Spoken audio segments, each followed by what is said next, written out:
Hi friends, നമുക്ക് പെട്ടെന്ന് കടലക്കറി തയ്യാറാക്കിയാലോ. ഞാൻ തലേദിവസം കുതിർത്ത് വെച്ച കടലയിൽ ഉപ്പും മഞ്ഞൾപ്പൊടിയും ഇട്ട് കുക്കറിലിട്ടൊന്ന് വേവിച്ചെടുക്കുന്നുണ്ട്. ഞാൻ 1 ടേബിൾ സ്പൂൺ വെളിച്ചെണ്ണ ഒഴിച്ച് അതിൽ ഇഞ്ചി വെളുത്തുള്ളി ചെറുതായി കട്ട് ചെയ്തിട്ട് കൊടുത്ത് കറിവേപ്പില ഇട്ട് നന്നായിട്ടൊന്ന് ഇളക്കി കൊടുക്കുന്നുണ്ട്.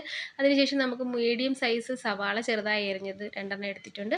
അതൊന്ന് വാടി വരുമ്പോഴത്തേക്ക് നമുക്ക് പൊടികൾ ചേർക്കാം. ഞാനിവിടെ ഗരം മസാല 1/2 ടീസ്പൂൺ ഇട്ട് കൊടുക്കുന്നുണ്ട്.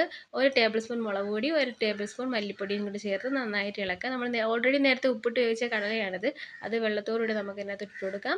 ഇനി നമുക്ക് ആവശ്യത്തിന് വെള്ളവും ചേർക്കാം. ഞാൻ അതിൽ നിന്ന് കുറച്ച് കടല മാറ്റി നന്നായിട്ട് അരച്ച് പേസ്റ്റ് ആക്കി വെച്ചിട്ടുണ്ട്. അതും കൂടി നമുക്ക് ഒഴിച്ച് കൊടുക്കാം. നമ്മൾ നല്ല കട്ടിയായിട്ടിരിക്കുന്ന നല്ല കുറുകിയിരിക്കുന്ന കടലക്കറി ഇവിടെ റെഡി ആയിട്ടുണ്ട്. നമുക്ക് അടച്ച് വെച്ച് നന്നായിട്ട് വേവിക്കുക. ഇപ്പോൾ ബബിൾസ് ഒക്കെ വന്ന് നിൽക്കുന്നുണ്ട്. നമ്മളെ കടലക്കറി ഇവിടെ റെഡി ആയിട്ടുണ്ട്.